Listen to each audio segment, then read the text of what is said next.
At ito naman yung para sa gagawin naming pork Shanghai. Yan. Naggiling dyan si Mahal ng carrots, patatas, red bell pepper, sibuyas, at bawang.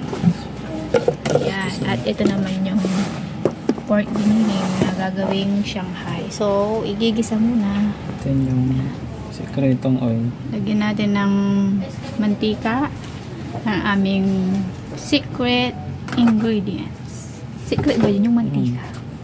Chicks, oil, spices. Igigisa muna namin yung giniling bago ibalot sa wrapper. Kaya may tubig pa. Kasama na yun. May kutsara pa.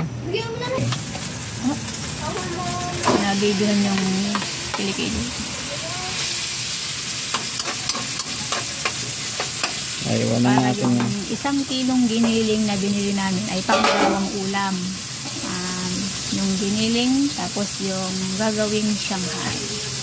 Takpan muna natin.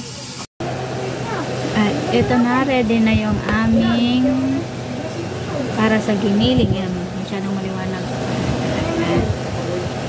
Ito yung lalagay namin sa wrapper. Gagawin namin lumpiang giniling.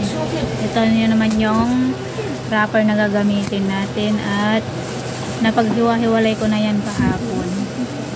So, palalamigin na lang para maibalot na sa wrapper. At pwede na rin itong gawing ulam.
Ito na yung ating finished product sa pagbabalot ng lumpia.